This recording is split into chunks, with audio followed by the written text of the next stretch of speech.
Hola, buenas tardes.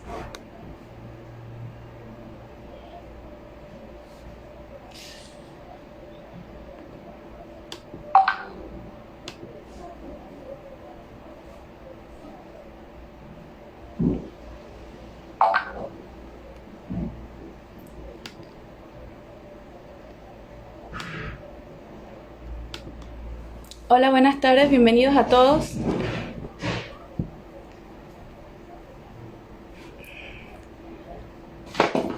Bienvenidos a todos, esperemos unos minutos para dar inicio a este en vivo.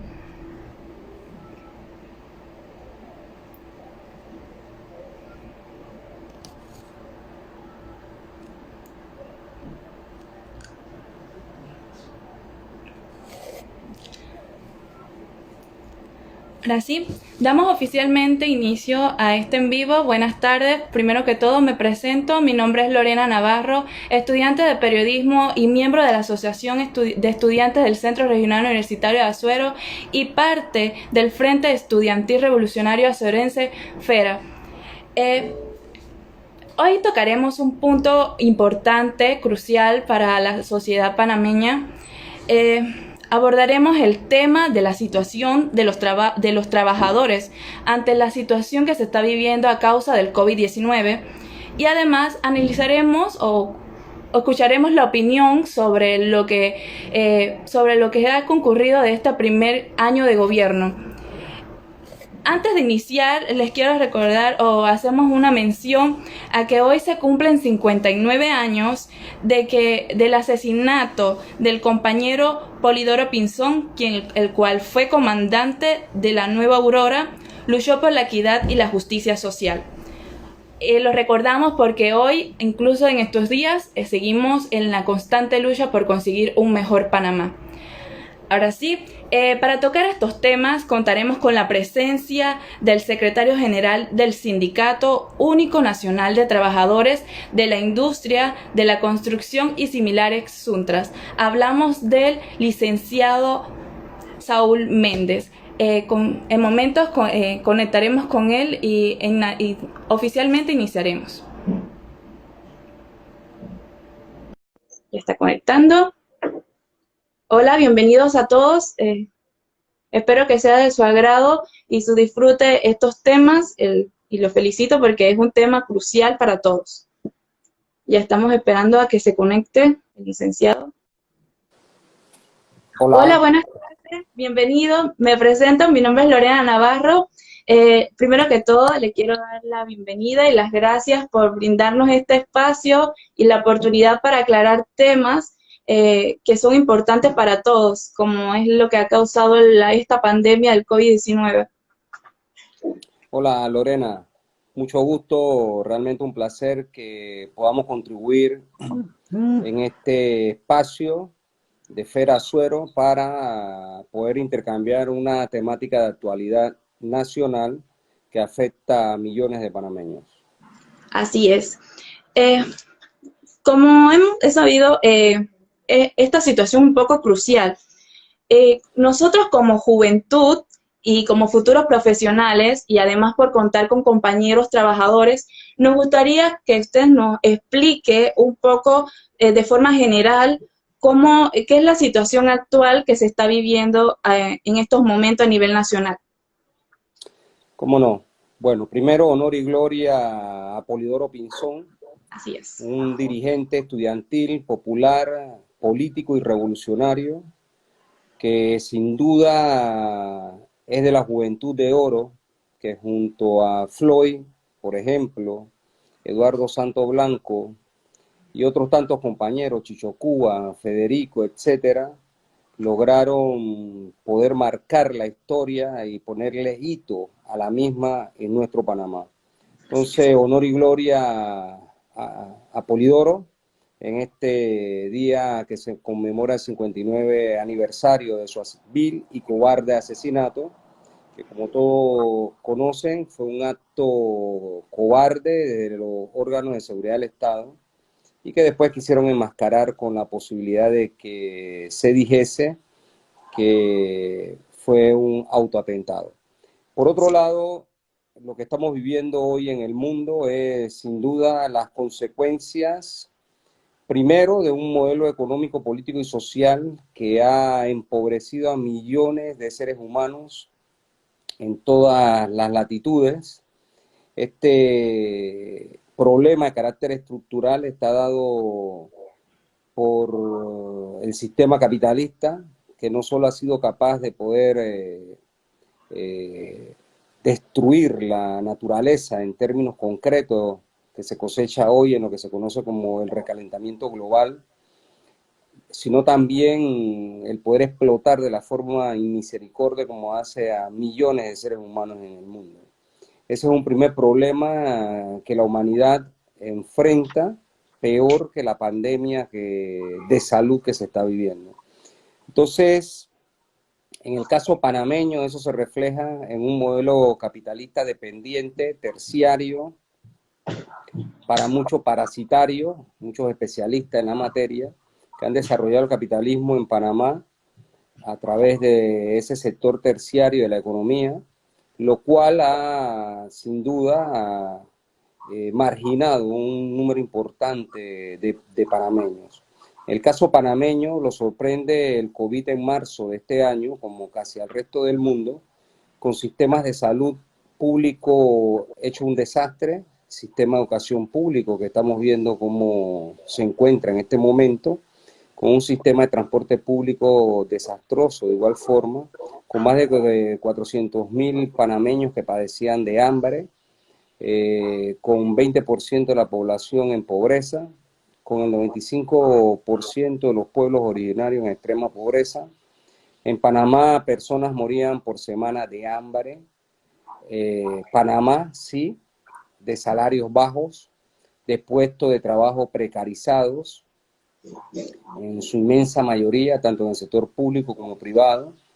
De producto de la población económicamente activa, el 45% de la misma se encuentra en la informalidad o cuenta propista, como algunos otros le llaman. Van inventando categorías y términos. Hoy día le llaman emprendimiento y van buscando categorías para tratar de decirle a la gente o venderle sueño a la gente con relación a determinada característica con la que se desarrolla el país. Y además de ello, nos encuentra el problema del COVID con un país que ocupa el segundo lugar en América Latina y sexto en el mundo donde hay peor distribución de riqueza. Es decir, unas cuantas manos, 115 ultramillonarios en este país, acumulan más de 20.000 millones de dólares, pero también nos encontró en el debate sobre la necesidad de un nuevo modelo económico en el país y de refundar el Estado a través de una constituyente originaria producto de la corrupción que se ha tragado el Poder Ejecutivo, Legislativo y Judicial, y adicionalmente a ello el tema de la corrupción, donde empresarios, delincuentes de cuello blanco, ladrones de cuello blanco, junto a quienes han ostentado en determinados momentos el poder político o dirigentes de partidos políticos tradicionales o funcionarios de estos partidos políticos cuando ejercen cargo de mando, son la mancuerna perfecta para el robo de los recursos del pueblo panameño y además de eso la impunidad. Esa es la estructura, la situación estructural del panameño. ¿Qué pasa con el COVID a partir de marzo? A partir de marzo, Lorena, el Ejecutivo, cuando declaró lo que llaman estado de emergencia nacional, empezó a legislar el país a través de decretos. En los primeros decretos se planteó la posibilidad de tomar las medidas de bioseguridad que se requerían en los centros de trabajo. También se adoptó la medida de que las personas con determinadas enfermedades crónicas y mayores de 60 años fuesen a sus casas en vacaciones o algún otro tipo de licencia que les permitiera poder retirarse de los centros de trabajo. Y luego entonces también se promulgó el decreto 81, que mandó a más de 260.000 panameños, hombres y mujeres, a su casa, suspendiendo las actividades económicas, pero a renglón seguido, a lo cual no nos oponemos, quiero decir, el tema del cordón sanitario, la cuarentena, que era lo que correspondía. ¿Cuál fue el problema? Que mandaron a la gente para su casa sin ningún tipo de recurso. Entonces el cerco sanitario se convirtió también en cerco de hambre. Y ese cerco de hambre lo ha cargado la mayoría del pueblo panameño, simplemente porque las autoridades no quisieron, no han querido y pareciera no querer entregar un subsidio digno al pueblo panameño, que nosotros ciframos en 500 balboas, para que el cerco sanitario no se convirtiera en cerco de hambre. La realidad es que en estos duros 4 meses, millones de panameños están en sus casas prácticamente sin ingresos. Esto, el gobierno empezó con una bolsa de 20 balboas, como todos recordarán, 18, 20 balboas, después subió a 40 bonos a través de bonos físicos, que también el pueblo sabe cómo se empezaron a repartir con criterios politiqueros y corruptos, familiares, amigos, vecinos, qué sé yo, de los partidos tradicionales en gobierno. Esa denuncia se dio de forma permanente por parte de la población, hasta que llegó el tema de los 80 balboas. Una familia de 4 personas en Panamá, que es lo promedio, no puede subsistir un mes con 80 balboas, ni con 100 balboas, que es lo último que han aumentado. Pero adicionalmente a eso, en el caso de los trabajadores con contratos suspendidos, hemos calculado más de 70.000 trabajadores que no le llegó nunca el famoso vale digital a través de la cédula, el cual estamos reclamando que sea de forma retroactiva al que no le ha llegado en estos 4 meses. Y obviamente en ese debate es como el país ha estado desarrollando toda una política que cada vez muestra sus niveles de fracaso. Por el lado sanitario, podemos ver cómo se han incrementado el número de contagios, cómo se ha incrementado el número de personas fallecidas en el país producto del COVID, y esto gracias a que la presión que hizo el poder económico y complacientemente el poder ejecutivo empezó a abrir de forma introspectiva las distintas actividades económicas, y apenas ya están los estudios hechos por ellos mismos, que cuando se abrió el bloque 1 y luego la reapertura del bloque 2 a medias, pues los números se empezaron a disparar tanto de contagios como de personas fallecidas y de personas en los hospitales, y además de ello personas en lo que llaman unidades de cuidados intensivos. Y esto en los últimos días y la última semana es realmente escandaloso. Hemos pasado a ser uno de los primeros países en el mundo con niveles de contagio de esta naturaleza. Esto hablando proporcionalmente, obviamente, pero para que se tenga una idea de quienes nos están viendo en este momento, solo la provincia de Panamá tiene más de 25.000 personas contagiadas. Sí. Eso, solo la provincia de Panamá. El país llamado Japón, que es de más de 130 millones de personas, no llega a 20.000 personas contagiadas. Cuba, que es un país que es de casi 12 millones, no llega a 3.000 personas contagiadas. Panamá, un país de 4.3 millones, resulta ser que tiene solo en la provincia de Panamá casi 25.000, un poco más de 25.000 contagiados. Entonces, obviamente todo esto muestra el nivel de fracaso en materia sanitaria, producto de la combinación de los intereses económicos, por un lado, que presionaron para abrir, y por otro lado, las autoridades que representan esos intereses. Quienes nos están gobernando hoy, me refiero al señor Cortizo, a su gobierno, el ejecutivo, el control que hay en el legislativo y los magistrados de la Corte, todos ellos responden a los mismos intereses que respondieron los otros 6 mandatarios que desde 1989 a esta parte, después de la invasión, han gobernado. Es decir, aquí las políticas públicas están dirigidas es para beneficiar el interés del poder económico, del gran capital, tanto nacional como extranjero. Fíjese el caso de Minera Panamá, que estaba en el último bloque ya saltado de forma milagrosa a que la abran, a pesar de los muertos y los contagios que se dieron en ese área, y que sería fácil vaticinar que esto sería un foco muy pronto de contagios y de fallecidos, lamentablemente, producto de esta situación. Así que en estas condiciones estamos, en este momento, así se debate la mayoría del pueblo panameño con relación al COVID y con relación a las políticas implementadas por el actual órgano ejecutivo y el actual presidente. Así es, y se ha sabido que ustedes obviamente están en contra de esto porque los trabajadores son los más afectados, son los que están cargando la cruz en esta situación. Sabemos que fueron a un diálogo, fueron convocados a un diálogo donde participaron 8 organizaciones sindicales, 8 patronales y el gobierno, además de la empresa privada. ¿Nos puede decir qué acuerdo se llegó, en qué instancias quedó la situación?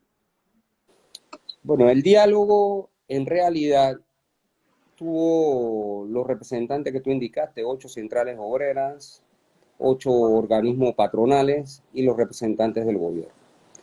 Pero este diálogo nació, digamos, de una manera en que tanto los representantes del gobierno como los representantes de la patronal, lo que pretendían en ese diálogo y que pareciera haber alcanzado, es que la crisis que ya lleva a cuesta el pueblo panameño por 4 meses se la siga prolongando por todo el tiempo que sea necesario, según ellos, para el beneficio de sus intereses económicos y de sus intereses como clase.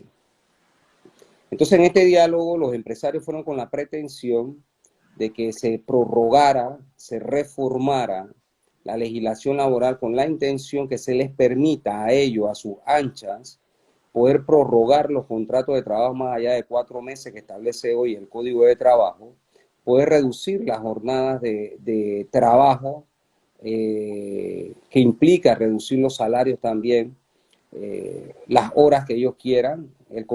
La consigna de ellos es hora trabajada, hora pagada. Si te convocan a trabajar por 2 horas, bueno, ellos te pagan 2 horas.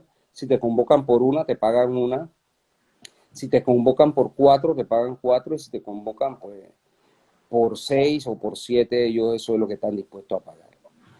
Entonces, en ese diálogo, obviamente, los trabajadores llevamos una propuesta de carácter integral. Me refiero al caso de los trabajadores de CONUSI. Y otras organizaciones también presentaron allí sus propuestas, entre las que reiteramos está un subsidio de 500 balboas por familia, en el caso de los cuentapropistas y demás, y en el caso de los trabajadores con contratos suspendidos, 500 balboas para poder hacerle frente a la situación que están viviendo. También propusimos allí la necesidad de que se creara un impuesto a las fortunas en este país como una forma de subsidiar el problema del COVID. Como todo el país sabe, aquí los asalariados y el pueblo en términos generales pagan más impuestos que el gran capital nacional y transnacional. Y entonces creemos que la acumulación de las fortunas deben ser gravadas con un impuesto que ayude a solventar al Estado este subsidio que estamos hablando de 500 balboas.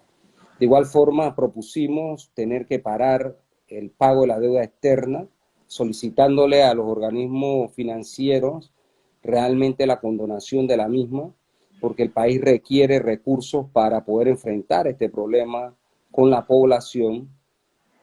Y con relación al tema de reducir la jornada de trabajo, propusimos que si esa situación debiese darse, los trabajadores no perdieran su poder adquisitivo. Ejemplo, si a mí me llaman a trabajar 4 horas, significaba que me iban a pagar la mitad del salario.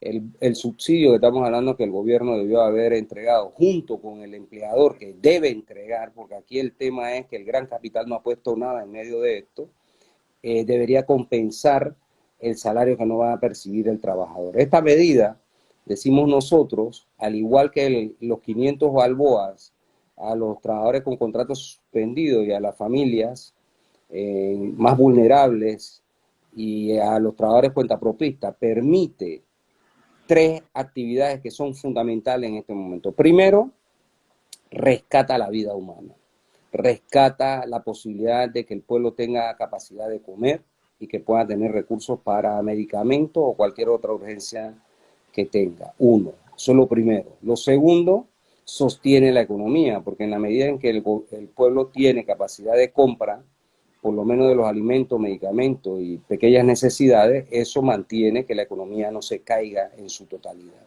Así es. Y tercero, garantiza los puestos de trabajo, es decir, permite que no se despida a la gente, etc. Por eso también propusimos que se aprobara una disposición que no permitiera despedir a los trabajadores en estos momentos. Entonces esa propuesta la hicimos. ¿Qué ocurrió? Ocurrió que cuando ya nosotros entendimos que ni la empresa privada ni el gobierno pretendían llegar a acuerdos serios con los trabajadores para atender este problema, pues decidimos, en el caso de CONUSI, salir del diálogo. Junto a CONUSI salieron otras 2 organizaciones de las 8, es decir, quedaron 5 en la mesa, y se anunciaron supuestos acuerdos en este país que hablan de reformas al Código de Trabajo, que el día lunes nos vamos a enterar finalmente qué es lo que va a presentar el gobierno a través de una ley a efectos de modificar el Código de Trabajo. Nosotros estamos en estado de alerta porque, como dijimos, la crisis no puede ser cargada única y exclusivamente por el pueblo panameño. El gobierno le corresponde un pedazo de esta crisis y al gran capital de la empresa privada en este país le corresponde otro cargo. Hasta ahora el gran capital no ha puesto absolutamente nada, pero las pretensiones que tienen es seguir acumulando, seguir ganando y seguir sometiendo a los trabajadores. Entonces este es el gran dilema que va a enfrentar la clase obrera frente a la pretensión de reformas al Código de Trabajo. Y hay otro gran tema que lo menciono para que el país lo conozca, que tiene que ver con el tema del seguro social. Están tratando de meter mano en los fondos del programa Invalidez, Vejez y Muerte para efectos, según la administración y el señor Cortizo, poder pagar entonces las pensiones a los jubilados hasta el mes de diciembre. Esto implica simplemente que al meter mano en el programa Invalidez, Vejez y Muerte, en lo que son las reservas, en términos de un año más o menos, calculamos, se acabarían los fondos. Y allí esto es grave, dado que el gobierno, de nuevo, en medio de esta pandemia, entre sus grandes desaciertos, estuvo la posibilidad de que las empresas no pagaran el seguro social, ni siquiera deudas adquiridas mucho antes. Pero adicionalmente a eso, hemos visto también cómo se han estado robando la plata. Es decir, cómo se ha estado en escándalo de corrupción con el hospital modular, por ejemplo, sobrecostos de la compra de los respiradores mecánicos, en los insumos, gel, etcétera. Es decir, que el pueblo, por el flanco que queramos verlo, o por el punto cardinal que queramos verlo, lo tienen totalmente destruido. Es decir, le roban, lo someten a esta situación y entonces estamos en un problema bastante serio. Estamos en el dilema del cerco sanitario y el cerco de hambre, y eso es grave para enfrentar una crisis como la que agobia hoy al país y al pueblo en particular. Así es, y es sumamente preocupante porque digamos que el gobierno y las empresas privadas son una sola y entonces están poniendo primero los intereses de esa empresa privada y está afectando a los trabajadores hasta tal punto que encima que hay despidos en una circunstancia que está atravesando el país crítica, preocupante, donde las familias tienen que ver qué llevan de comer a sus hogares. Encima ellos, las empresas privadas, tienen, como decirlo así, el descaro de encima pedir pedir cómodas mensualidades para hacerle pagos a los trabajadores, lo cual por sus prestaciones, y es algo preocupante porque se está violando tal cual los intereses, la integridad de los trabajadores. Correcto. El problema aquí es que mientras en cuñas publicitarias y en las grandes corporaciones de medios de comunicación, televisivos y radiales, los voceros de la oligarquía criolla tienen toda la posibilidad de hablar todos los días en todos los programas dominicales, etcétera. Ellos de forma descarada le dicen al país que hay que despedir a los trabajadores. Esa es la solidaridad de este gran capital, el despido de trabajadores. Despido, por ejemplo, en TVN, despido en Telemetro, en Metco, despidos en supermercados que no han cerrado sus puertas, El Rey, el caso del Riva Smith. Copa empezó con un plan de reducción de despidos también de sus trabajadores. Es decir, el gran capital lo que no le interesa en realidad es este pueblo, ni a los trabajadores. A él lo único que le interesa es oír sonar su caja registradora. Y además de ello, el descaro de todos los descaros es, bueno, tengo que despedir, pero si te despido, por favor, dame cómodas mensualidades para pagarte. O sea que en verdad esto es indignante lo que está ocurriendo con los trabajadores panameños, producto de esta situación. Ahora, yo quiero hacer una salvedad. Yo manejo informes que algunos empresarios sí han ayudado a sus trabajadores. Muy pocos, ¿ah? Muy pocos. Quiero hacer esa salvedad para reconocer este tema, pero en su inmensa mayoría, esos que salen allí de voceros, de AP, de Cámara de Comercio, en fin, del Sindicato de Industriales, ACOBIR y demás, esa gente casi ninguno de ellos ha ayudado a la gente. Lo que quieren es reforma al Código de Trabajo para abaratar la mano de obra, porque los pobrecitos ricos de este país requieren quitarle a los pobres para que ellos, pobrecitos ricos, entonces no pierdan sus ganancias. Esa es la realidad que estamos viviendo, y un gobierno genuflexo, sin duda, que responda a esos intereses económicos, pues simplemente está en la onda de que quien va a cargar la crisis del pueblo panameño, y eso es lo que está ocurriendo hasta ahora con estas malsanas políticas públicas que se han implementado, ¿no? Entonces sí, hay todos estos elementos. Mira, ayer solamente estaba reunido con un grupo de trabajadores, compañeros mecánicos de aviación, que daban como parte que en la empresa donde ellos laboran están trabajando 16 horas por semana. O sea, ¿quién puede vivir con 16 horas por semana? Entonces, estos elementos son importantes traerlo a colación, porque cuando usted ve la propaganda, tanto del gobierno como los voceros, todo es por el país, todo es porque quieren a los pobres, todo es porque ellos quieren cuidar los empleos, etcétera. Pero la forma de cuidarlo es bajando los salarios, bajando las horas, despidiendo a la gente. Esa es la solidaridad con la que se nos está tratando.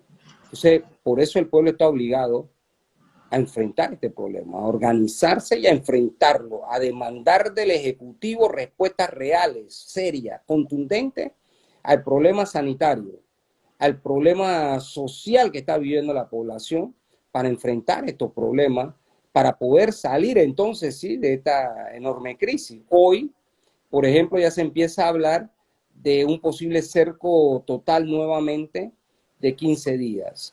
Bueno, es que el cerco, si se hubiese hecho bien desde el inicio, hace 4 meses atrás, se lo hubiese garantizado a la gente su alimento, su medicamento, ya estuviésemos saliendo de este problema, porque la forma de cortar la propagación del virus es precisamente que la gente se quede en casa, pero la casa no puede convertirse en la celda de hambre, y parece que el gobierno no entiende este problema, y mucho menos los empresarios que controlan el poder real, el poder económico, me refiero a la élite, no a esa persona cuentapropita que le dice, no, tú eres un emprendedor y tú eres un empresario. No, ese no. Yo me refiero a la élite, a la burguesía, a la oligarquía panameña, esa que tiene secuestrado el país desde 1903 hasta aquí.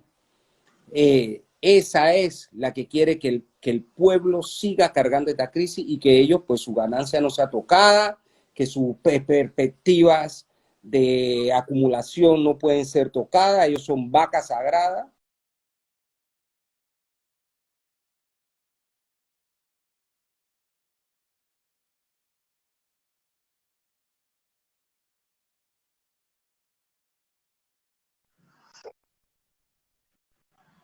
La plata que debiera destinarse para el bono del pueblo se le va a destinar a la banca. Pero además al gran capital también se le va a prestar dinero y obviamente esto indica los niveles de situación. Mientras rescatan los bancos, rescatan al gran capital, al pueblo lo tienen aguantando hambre. Así es. Tristemente, esa es la situación que estamos viviendo actualmente. Así que para recapitular, ¿cuál es su posición ante los posibles cambios que pueda sufrir el Código Laboral que se han insinuado recientemente por parte del sector privado y algunas autoridades? ¿Qué tienen ustedes? ¿Tienen alguna información referente a esto? ¿Cuál es su postura? Bueno, la postura ha sido bastante clara desde el inicio. Aquí no se estaba en un diálogo para entregar los derechos de los trabajadores. Los derechos de los trabajadores no estaban en discusión en ese famoso diálogo. Eso lo sostuvimos de forma permanente y se lo hemos dicho también al Ejecutivo y se lo estamos reiterando hoy.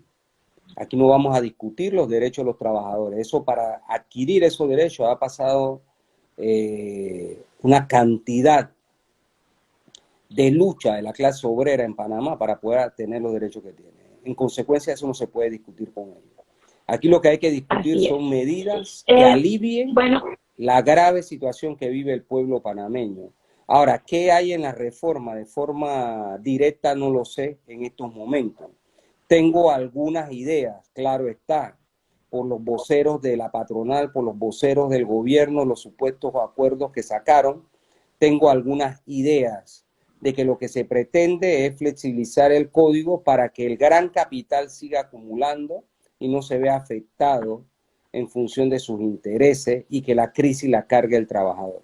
Y ahí es donde el trabajador está obligado a enfrentar este problema en las condiciones en las que nos encontramos, porque o defendemos lo que tenemos o tenemos que ver que simplemente lo arranquen de un plumazo, por un lado, y por otro lado sigan cargando la crisis encima de las espaldas de los trabajadores, ¿no? Y del pueblo, porque cuando hablamos de trabajadores, yo quiero utilizar la categoría en Panamá del pueblo trabajador, que nos abarca todo, a los asalariados, no asalariados, a los cuentapropistas, en fin, a los marginados, porque ese es el pueblo humilde, honesto y trabajador que empuja a este país hacia adelante, que logra el desarrollo con su trabajo, logra el desarrollo del país.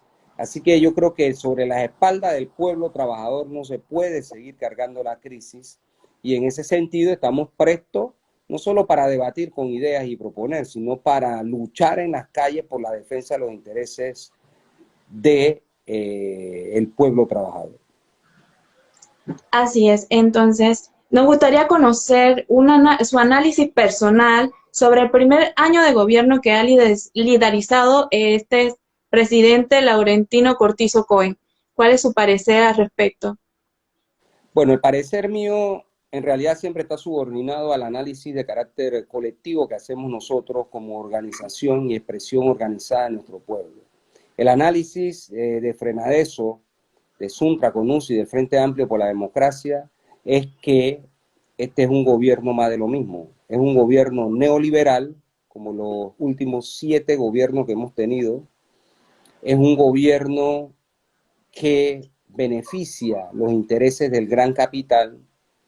Es un gobierno que, a pesar que prometió cambiar la condición de vida del pueblo panameño antes del COVID, porque esto es muy importante, nuestro pueblo tiene quizás una situación que debe corregir y es el hecho que las cosas se les olvidan prontamente, pero antes de marzo, ya en el país, el descontento con el gobierno era claro, los niveles de desempleo se incrementaban, la respuesta a las necesidades fundamentales no llegaban, el país se siguió endeudando, es decir, se ha logrado casi 8.000 millones de dólares en estos 4 meses para entregarlo a los bancos, pagar deudas y no para generar ni hacer generar la economía. Y obviamente esta es una realidad de a pecho, ¿no? Es decir, una política pública que sumada en el año total del gobierno, aunado a los 4 meses que ya tenemos con COVID, podríamos calificarla como un gobierno realmente incapaz de poder atender las necesidades fundamentales del pueblo panameño. Y esto es así no solo por los 4 meses de COVID, sino por los otros 8 meses restantes, que los graves problemas que el país atraviesa, por ejemplo, en materia de educación, salud, agua potable, vivienda, trabajo, etcétera, eso no se estaba atendiendo ni se le estaban dando soluciones contundentes a esas graves necesidades que tiene la mayoría del pueblo panameño. Así que así es como nosotros catalogamos este gobierno, este primer año de gobierno y los intereses que representa. Y en los últimos 7 gobiernos en este país, todos tienen escándalo de corrupción, todos, absolutamente. Fíjese que ahora nos enteramos del pacto entre el señor Cortizo y el señor Martinelli, con el tema que nos damos cuenta con relación a los hechos últimos que han acaecido en función de la llegada de sus hijos al país, de las aprobaciones que se dieron para que los aviones fueran a otros países a buscarlos, etcétera. Es decir, es realmente vergonzoso. Este país requiere una transformación, un cambio real que entendemos nosotros. Esto tiene que darse a través de una constituyente originaria. Esto, los poderes constituidos, la partidocracia, los partidos tradicionales y la burguesía de este país no pretenden cambiar esto bajo ningún criterio. Y ellos llegan a sus acuerdos X, Y o Z indistintamente de las necesidades del pueblo panameño, etcétera. Y yo al decir esto, realmente lo hago como parte de un análisis sin que eso signifique, a mi entender, en las organizaciones nuestras, que desde el punto de vista humano, con nacionales no puedan retornar a su país. Pero este no es un problema simplemente humano, este es un problema político, económico, social, que deja claramente ver que los poderes que negociaron el triunfo incluso de la actual administración se pagan así, con favores. Y fíjate, aquí hay un elemento que voy a traer de mayo del año pasado. El señor Martinelli reconoció el triunfo del señor Cortizo a nombre de Cambio Democrático, aun cuando su candidato no reconocía el mismo. Porque nosotros, yo fui candidato a presidente también por el Frente Amplio por la Democracia y denunciamos un fraude, y lo hubo. Es decir, aquí se robaron votos, aquí no se contaron votos, es decir, la misma maleantería de siempre en estas elecciones políticas. Pero en el caso del señor Ruz, él se negaba a reconocer esto. En el caso del señor Martínez reconoció el mismo día el supuesto triunfo del señor Cortizo. Bueno, ya al final el Tribunal Electoral dijo que había ganado Cortizo con el margen estrecho que ya todos conocemos, pero ahora entendemos cómo esos favores de ese momento, ese pacto viene desde allí y ahora se paga con este tema que se había presentado, ¿no? Entonces yo creo que es una situación realmente lamentable la que atraviesa el pueblo panameño, pero el pueblo panameño tiene que aprender algo. La única forma de que esto cambie es si el pueblo se alza, si el pueblo toma conciencia, si el pueblo se educa políticamente y si el pueblo se organiza. Porque de lo contrario va a seguir cargando de la bandera a los partidos tradicionales, cogiéndole el clientelismo politiquero ese que ellos tienen cada 5 años para después salirse con esto que estamos viviendo hoy, ¿no? Y así lo han hecho la última administración. Yo decía en el discurso en el que reconocíamos la derrota electoral y el proceso electoral en mayo del año 19, que esto rápidamente en 3, 6 meses, 9 como mucho, ya la gente estaba desencantada, y así ha ocurrido, como ha ocurrido en los últimos 7 gobiernos. Y en el último año todo el mundo dice, no, esto no sirve, esto es una porquería, no, que si el Tortugón, el otro maniático, que si la otra andrajosa, en fin, tantas cosas, pero tenemos que salir de ese letargo embrutecedor en el que la burguesía ha sometido, digamos, a nuestro pueblo y despertar, organizar, desarrollar la lucha por construir un mejor Panamá, un Panamá próspero, sí, pero próspero para todos, un Panamá pujante, un Panamá que se desarrolla, un Panamá que en sus políticas públicas pone como centro fundamental la vida humana, y aquí entonces el desarrollo humano como elemento fundamental en equilibrio con el ambiente. Esos elementos, si lo queremos, tenemos que conquistarlo, porque quienes ostentan el poder formal del Estado y quienes ostentan el poder real del Estado, que es el poder económico, ellos no quieren que esto cambie. Y no quieren que cambien porque eso es lo que les permite robar por un lado y acumular las fantásticas fortunas que hoy tienen. Así es, debemos comenzar a mejorar nuestra cultura, nuestro tipo de educación también, despertar, como usted dice, ya está bueno de que los panameños sigamos sufriendo a manos de corruptos, por decirlo así, a manos de personas que solamente ponen por primero, por delante sus intereses. Debemos levantarnos y hacer ese llamado a cambio. Eh, Así que nos gustaría saber, sabemos más un poco más personal el rumbo de esto, pero nos gustaría conocer, he sabido que su organización sindical es una de las más grandes y las más reconocidas en el país. ¿Se brinda algún tipo de capacitación para transmitir esta corriente y lograr un relevo generacional en el futuro? Bueno, en realidad Suntra es la organización más grande que ha existido desde el punto de los trabajadores, desde el punto de vista de los trabajadores en este país, de cualquiera de los grupos de trabajadores. Incluso esto en la historia nacional no hay un organismo que se haya desarrollado de los trabajadores como se ha desarrollado Suntra, ¿no? Yo creo que es un elemento, y yo lo digo esto en realidad con plena humildad, sin jactancia ninguna, sino como un hecho narrado desde el punto de vista histórico. Y ahí está la historia y podemos revisarla. Y no hay precedente de un organismo sindical de esta naturaleza. Suntra tiene más de 500 dirigentes en todo el país. Suntra tiene una junta directiva nacional, que la componen 28 compañeros. Suntra tiene representantes sindicales, comisionados, miembros de comité de empresa, miembros de comité de salud y seguridad en los centros de trabajo. Y además tiene una membresía importante, ¿no?, en el país. Además es una organización que ha desarrollado en los últimos 30 años, levantándose de sus cenizas, ¿eh?, porque esto es importante. Suntra en 1990 estaba en ceniza. Como el ave fénix ha resurgido esta organización, y eso se lo agradecemos al compañero Genaro, que fue y sigue siendo líder indiscutible de los trabajadores de la construcción, en función de esta estructuración de un pensamiento de corriente sindical clasista que hemos desarrollado y que ha permitido este importante organismo sindical. Suntra, sus decisiones se toman en órganos de gobierno. La Asamblea General del Suntra es un máximo órgano de gobierno. Ahí están convocados todos los afiliados de la construcción.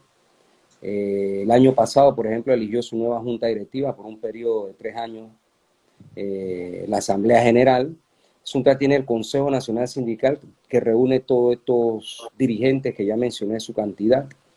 Y además de eso, Suntra tiene seccionales en todo el país, en Boca del Toro, en Chiriquí, en Veraguas, en Azuero, en Oeste, en Colón, en Darién, y en Panamá, donde más se desarrolla la actividad, hay 7 grupos organizados para atender a los trabajadores en estas 7 áreas, ¿no?, de la provincia de Panamá.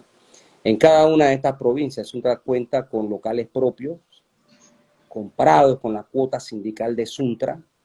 Es decir, que Suntra no solo es capaz de financiarse, de autofinanciarse, sino de autoadministrarse. Y adicionalmente a esto, todo el funcionamiento de Suntra en todo el país demanda poco más de 120 trabajadores para atender los distintos problemas. Yo creo que no hay una organización más democrática que el Suntra.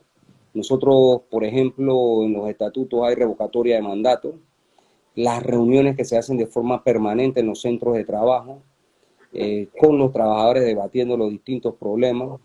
tanto en el centro de trabajo como en los programas nacionales, las marchas que realizamos, en fin, Suntra tiene una vida orgánica de primer orden. Y para que Suntra funcione, obviamente requiere que toda esa estructura, toda, desde abajo hacia arriba y de arriba hacia abajo, esté sincronizada. Y en ese sentido, Suntra, en efecto, da formación tanto a trabajadores que son de base como a dirigentes. En los últimos años hemos perfeccionado a través de lo que es la formación profesional, incluso que hemos coordinado con el INADE, cursos, etcétera, la formación sindical determinante. Suntra es miembro de un sindicato mundial que se llama la Internacional de la Construcción y la Madera, que reúne a más de 12 millones de trabajadores en todo el mundo y más de 130 sindicatos. En este caso, yo soy presidente para la región de América Latina y del Caribe, en nombre del organismo nuestro, y también soy uno de los vicepresidentes globales de este organismo que acabo de mencionar. Suntra es miembro de FRENADESO, el Frente Nacional por Defensa de los Derechos Económicos y Sociales. Suntra también está organizado junto a otros sindicatos en la Confederación Nacional de Unidad Sindical Independiente, y orgullosamente también hemos tenido la capacidad de, en el Frente Amplio por la Democracia, poder hacer nuestros aportes con compañeros de trayectoria reconocida en función de aportes como candidatos, tanto a candidatos presidenciales como candidatos a diputados, alcaldes, etcétera, junto a las otras fuerzas que componen el Frente Amplio por la Democracia. El Frente Amplio por la Democracia es un frente amplio, pero Suntra ahí también ha hecho su aporte. Y cuando digo Suntra, no es que Suntra como elemento político, ¿no? El aporte de que hayan compañeros que hayan asumido ese tipo de responsabilidades, pues es importante verlo.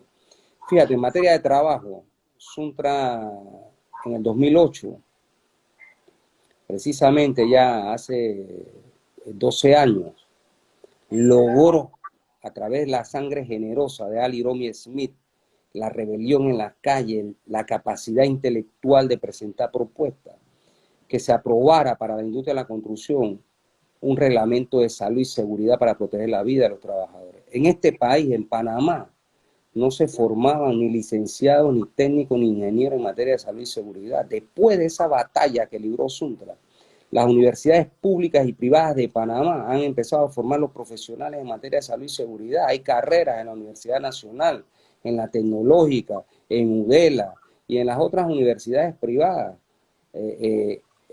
Hay carreras de eso es gracias a Suntra.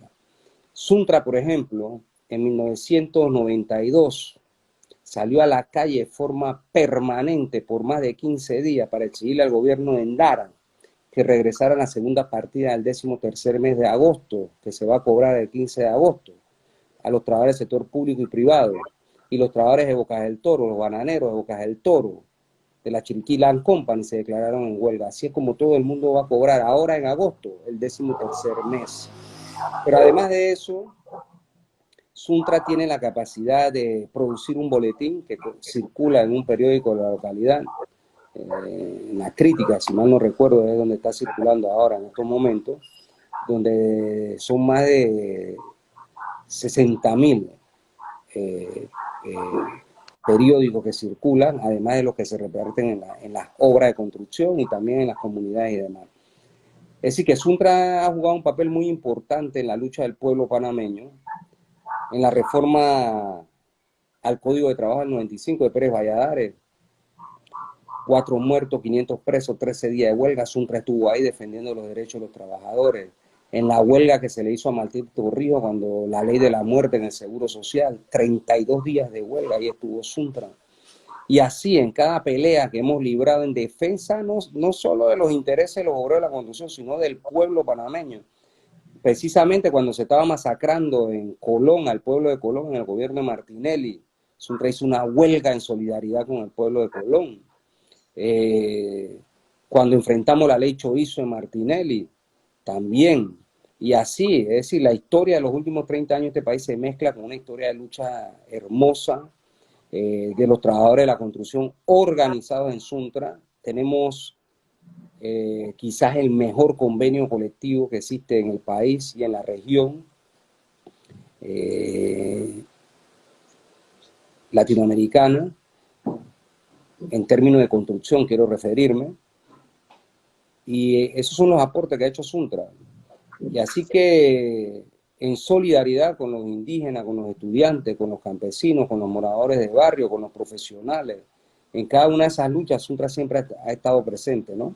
Y en medio de este problema de la crisis de COVID, Suntra tuvo la posibilidad de sentar a la autoridad del Ministerio de Trabajo y a los empresarios para discutir este problema, que dicho sea de paso, la ministra de Trabajo, ya se lo he dicho en reiteradas ocasiones, una de forma personal y la otra por medios como estos, desde el 27 de mayo estamos esperando convocar una reunión con los empresarios de la CAPAC para discutir el tema de las obras de construcción. No lo hace.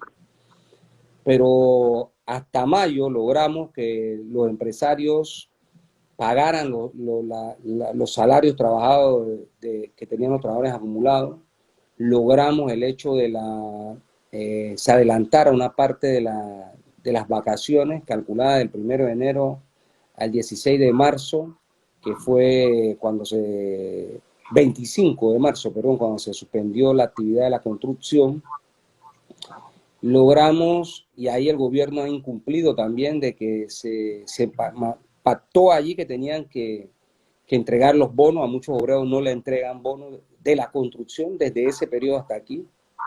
El sindicato logró también, como una ayuda en medio del COVID, utilizando las plataformas de pago de las empresas, que son de ellos, entregó una ayuda social por COVID-19 de 60 balboas a más de 23.000 trabajadores. Esos 60 balboas se hicieron llegar por esa plataforma, eso suma más de $1.300.000. Es decir, Suntra es una institución obrera que en realidad ha mostrado en un Panamá tan adverso como el que vivimos, que es posible hacer sindicalismo de clase, que es posible hacer sindicalismo de defensa de los derechos de los trabajadores y del pueblo, sin que doblegarse ni entregar los derechos del pueblo panameño y pagar el precio que hemos pagado. Nosotros tenemos compañeros asesinados, como el caso de Osvaldo Lorenzo, Luigi Argüelle, Al Iromi Smith. Hemos tenido por miles compañeros detenidos. Yo mismo he estado preso en reiteradas ocasiones, en distintas administraciones, por la lucha que hemos llevado, amenazas de muerte, en fin, y de todo. Incluso en medio de este asunto de COVID, grupo de gente sin escrúpulos que tratan de dividir los trabajadores de la construcción y algunos incautos que se prestan para eso, para el ataque de la organización. Y cuando empezó el COVID, tú recordarás que aquí en este país empezó una campaña contra Suntra, como si Suntra hubiese traído al país el COVID, y además, como si Suntra fuera los 120 ultramillonarios juntos, que tuviera $20.000 millones para repartirlos, ¿no? Entonces, esa campaña de odio que se desarrolló desde los medios de comunicaciones formales, la gran prensa, que no nos da espacio, a excepción de un solo canal que nos da espacio, en mi caso particular, por ejemplo, y allí se empezó toda esa campaña de odio, ¿no? Pero Suntra obviamente tiene capacidades, tiene cuadros, tiene dirigentes en todo el país reconocidos y capaces de poder, sin duda, dirigir el sindicato bajo las orientaciones que hasta hoy, ya bajo mi dirección, en sustitución de Genaro, se dio, y que yo no tengo duda que en el próximo periodo, y incluso yo así lo he manifestado, de que otro compañero asuma esta responsabilidad, lo he dicho públicamente, etcétera, y yo creo que eso es importante. El Suntra no es un hombre, ni dos ni tres. El Suntra es un concepto, es una idea, es una lucha, somos miles que somos Suntra, pero Suntra de verdad, que estamos dispuestos a enfrentar los problemas en defensa de los derechos de los propios obreros y del pueblo trabajador. Así es. Ya para finalizar, le queremos dar las gracias y también es triste que los medios de comunicación, yo como futura periodista, me entristece que se utilicen de forma no adecuada, los medios de comunicación, donde solo se basan en los poderes políticos, en los poderes económicos, y al pueblo, a la gente que está haciendo un bien por este país, lo satanizan, lo tratan de acabar, y eso es triste porque es ahí donde el pueblo tiene su refugio para poder lograr que Panamá crezca. Y bueno, eh, ojalá pueda cambiar y que aprendamos un poco de esta situación que estamos atravesando, no solo de esta pandemia, sino también de todos los años que hemos llevado sumergidos en corrupción, escándalos y otros fines de situaciones. Así que de esta manera damos por finalizado la entrevista, le damos muchas gracias nuevamente, le agradecemos por permitirnos conocer más del tema, conocer su postura, por darnos a conocer qué hace esta organización sindical importante para nuestro país. Muchas gracias por la oportunidad y a la orden para cuando ustedes definan nuevamente. Al pueblo, a la unidad, a la firmeza, a la disciplina y a la lucha por un Panamá mejor, por la vida digna que requerimos en medio de la crisis del COVID, pero que también requerimos fundar un nuevo Estado. A través de la constituyente originaria es el camino, es democrático que el pueblo tome la rienda en medio de la crisis y demande de sus autoridades claramente respuestas a su inmensa necesidad que tiene en este momento. A los obreros de la construcción, unidad. A los obreros de la construcción, alerta máxima que vamos a defender nuestros derechos. Aquí nadie se va a robar los derechos de los trabajadores sin que haya pelea por ellos. El país sabe que nosotros vamos a defender nuestros derechos, aún a riesgo de tener que romper el cerco sanitario, el cerco de hambre, para alcanzar la vida digna. Así que debemos estar anuentes a lo que está ocurriendo, dar seguimiento, y cualquier llamado que haga el sindicato, la CONUSI, frena de eso, el Frente Amplio, sin duda ahí vamos a estar en primera línea, como siempre hemos jugado el papel que nos corresponde en cualquier coyuntura y en cualquier crisis. Así es. Bueno, le agradecemos por parte de la Asociación de Estudiantes del Centro Regional Universitario de Azuero y también por parte del Frente Estudiantil Revolucionario Azuerense, FERA. Muchas gracias, y gracias también a todos los que formaron parte de este en vivo. Le agradecemos y lo esperamos en los próximos. Gracias, chao. Se cuidan, por favor.